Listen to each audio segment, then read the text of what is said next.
मैं आपके अपने YouTube channel success with Kapil पर बहुत स्वागत करता हूं। अभी तक आप 25 क्वेश्चन देख चुके हैं किसके, क्षेत्रफल के। आर्स गुणा का जो चैप्टर चल रहा है क्षेत्रफल, उसके 25 क्वेश्चन आप देख चुके हैं। आज 25 से आगे क्वेश्चनों को देखते हैं। 25 से आगे क्वेश्चन देखते हैं और क्वेश्चन नंबर 26 लेते हैं। क्या है भाई, एक कमरे की चारों दीवारों का क्षेत्रफल 220 वर्ग मीटर है। इसकी चौड़ाई और ऊंचाई 8 और 5 है, तो लंबाई बतानी। चारों दीवारों का क्षेत्रफल दिया है, चारों दीवारों का क्षेत्रफल कितना है भाई, 220। चारों दीवारों का क्षेत्रफल 220 है और 2 इंटू लंबाई प्लस चौड़ाई गुणा ऊंचाई ही क्या होता है, चारों दीवारों का क्षेत्रफल। 2 इंटू लंबाई कितनी दी है, निकालनी है, लंबाई निकालनी है, ठीक है जी। चौड़ाई कितनी दी है, चौड़ाई यहाँ पर है 8 और ऊंचाई है 5। अभी देखिए 5 दूनी 10, 1 0 साफ हुई और 8 घटा दूं अगर 22 में से तो 14 बचेंगे। इसका मतलब 14 मीटर क्या आ जाएगी, इसकी कमरे की लंबाई आ जाएगी। नेक्स्ट देखते हैं और ये होगा आपका क्वेश्चन नंबर 27। क्वेश्चन नंबर 27 क्या कह रहा है भाई, एक कमरे की ऊंचाई तथा इसके अर्ध परिमाप का अनुपात 2:5 है। ऊंचाई और अर्ध परिमाप मतलब लंबाई प्लस चौड़ाई का अनुपात 2:5 है, ठीक है जी। दरवाजों और खिड़कियों के 15 वर्ग मीटर को छोड़कर, दरवाजों और खिड़कियों के 15 वर्ग मीटर को छोड़कर शेष दीवारों का 50 सेंटीमीटर चौड़ा, शेष दीवारों पर 50 सेंटीमीटर चौड़ा तथा कागज 8 रुपये मीटर की दर से लगाने का खर्च 1040 मीटर है, तो इस कमरे की ऊंचाई क्या है। देखें भाई, पहले हम कागज की लंबाई निकालते हैं। कागज की लंबाई, अब देखो 1080 रुपये लगे हैं। कितने रुपए लगे, 1040 रुपये लगे हैं और कागज जो आया है वो आया 8 रुपये प्रति मीटर की दर से। मतलब अगर मैं 8 से भाग कर दूं तो मुझे पता लग जाएगा भाई कितने मीटर लंबा है। क्योंकि देखिए 1 मीटर आ रहा 8 रुपये का, 2 मीटर 16 का आएगा, 3 मीटर 24 का गुणा करेंगे। लेकिन अगर आपने 24 रुपये खर्च करें और 8 रुपये मीटर की दर से कागज़ लिया है, तो कितना मीटर कपड़ा लिया, तो 8 × 24 भाग करना पड़ेगा। तो भाग करेंगे, 8 एकम 8, 8 × 24 मतलब 130 मीटर लंबाई और कागज़ है। चौड़ाई कितनी दे रखी है, इसकी चौड़ाई दे रखी है भाई इसने 50 सेंटीमीटर। अब अगर मैं कागज़ का क्षेत्रफल निकालूं, कागज़ का क्षेत्रफल कितना हो जाएगा भाई, 130। अब गुणा 50/100 होगा। 50/100 क्यों होगा जी, देखिए ये है मीटर में और यह है सेंटीमीटर में, तो सेंटीमीटर को मीटर में बदलने के लिए बटे 100 करना पड़ेगा। 1 0 गई, 1 0 इससे गई, तो 13 पंजे 65 वर्ग मीटर कागज़ का क्षेत्रफल है। लेकिन चारों दीवारों के क्षेत्रफल की बात करूं, चारों दीवारों का क्षेत्रफल एक तो 65 है भाई और 15 वर्ग मीटर खिड़की और दरवाजे हैं, तो कुल मिलाकर हो गया कितना, ये हो गया भाई 80 वर्ग मीटर टोटल हो गया। और चारों दीवारों का क्षेत्रफल हो गया 2 इंटू लंबाई प्लस चौड़ाई गुणा ऊंचाई बराबर 80। इसका मान है 5 मतलब 5x, इसका मान है 2x बराबर 80। तो 5 दूनी 10 दूनी 20 और 20 चौक 80, x² बराबर 4। तो x की वैल्यू कितनी आ जाएगी, 2। क्या निकालना हमें, निकालना है हमें ऊंचाई निकालनी। तो h बराबर हो जाएगा भाई 2 × 2, 2 दूनी 4 मीटर है इसकी ऊंचाई, ठीक है। तो इस तरह से ये क्वेश्चन भी हो गया भाई।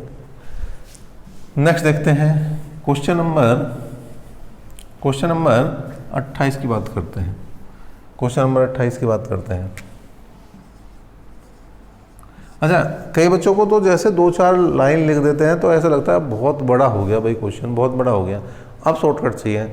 हर चीज़ का शॉर्टकट नहीं होता। अगर आप ज़्यादा ही शॉर्टकट में रहोगे तो नौकरी भी शॉर्टकट के रास्ते से निकल जाएगी। तो नौकरी लेनी है ना, तो शॉर्ट भी चाहिए और लॉन्ग भी चाहिए, सारी चीज़ आनी चाहिए। क्योंकि अगर बेस मजबूत होगा तो आप शॉर्टकट तो अपना आप भी ढूंढ दोगे, कोई दिक्कत नहीं है, ठीक है। नेक्स्ट देखते हैं भाई, देखिए इसमें बता देंगे हम, ठीक है, करना चाहे इसे भी बड़ा कर सकते हैं, लेकिन आपके लिए शॉर्टकट बता देंगे इसमें। एक कमरे की चारों दीवारों पर कागज लगाने का खर्च 750 है। चारों दीवारों का क्षेत्रफल क्या हुआ, 2 इंटू लंबाई प्लस चौड़ाई गुणा ऊंचाई ही बराबर 750 रुपये लिख दिया मैंने। समीकरण नंबर 1 बना दी भाई। यदि कमरे की लंबाई चौड़ाई ऊंचाई प्रत्येक को दोगुना कर दिया जाए तो नए कमरे पर लगाने का खर्च क्या होगा, कागज लगाने का खर्च क्या होगा। उसने कहा लंबाई को दोगुना करो, चौड़ाई को दोगुना करो, ऊंचाई को भी दोगुना कर दो। अब देखें यहाँ से 2 कॉमन लिया, 2 दूनी 4 बाहर ले लिया तो अंदर बचा 2 इंटू एल प्लस बी गुणा एच, और इसी का मान तो 750 है तो 4 गुणा 750 कर देंगे भाई। 5 चौक 20, 2 4 7 28, 2 30, मतलब 3000 रुपये का खर्च होगा अगर हम लंबाई डबल कर रहे, अगर हम चौड़ाई डबल कर रहे, अगर हम ऊंचाई डबल कर रहे। नेक्स्ट देखते हैं भाई, क्वेश्चन नंबर 29। क्वेश्चन नंबर 29 की बात करेंगे भाई, ठीक है। क्या है, 25 मीटर लंबे और 15 मीटर चौड़े आयताकार पार्क में लंबाई तथा चौड़ाई के समानांतर बीचों बीच 2 मीटर चौड़ी जो है 2 सड़कें परस्पर काटती हैं। शेष भाग में घास उगाई गई है, घास वाले भाग का क्षेत्रफल बताना है। देखिए ये 25 मीटर चौड़ा है, सॉरी लंबा, और 15 मीटर चौड़ा है, और इसमें बीचों बीच 2 सड़कें बना दी, एक तो ये और भाई एक ये, और इस सड़क की जो चौड़ाई है वो 2 है और इसकी भी क्या है 2 है, 2 मीटर चौड़ी सड़क है, ठीक है जी। और इसके अलावा जो सड़क के अलावा जो बचा है उस पर हमने घास उगा दिया। अब इस जो घास का क्षेत्रफल है, जो घास वाला भाग है, इसी का क्षेत्रफल बताना। तो घास वाले भाग का क्षेत्रफल,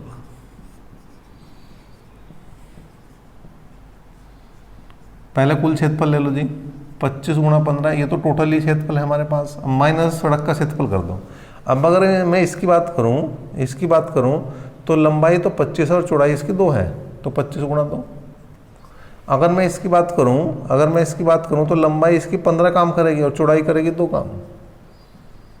लेकिन एक गड़बड़ होगी कि ये दोनों तरफ से काउंट हो गया, जब इधर से गए थे तो भी वो क्षेत्रफल आया, जब इधर से आया तो भी वो क्षेत्रफल आया, तो मतलब ये 2 गुणा 2 करना पड़ेगा माइनस, क्योंकि ये भी 2 है और ये भी 2 है, तो 2 गुणा 2 करना पड़ेगा माइनस। अब 25 पंजे 125, 12, 25 में 25 और 12 37, 25 दूनी 50, 15 दूनी 30, 2 दूनी 4 करे जाए यहाँ पर इनको हल करने की। लेकिन हल करने से पहले यहाँ पर देखिए गड़बड़ है कि ये दोनों, ये क्षेत्रफल प्लस ये क्षेत्रफल में से ये माइनस करना, तो माइनस माइनस प्लस हो जाएगा भैया।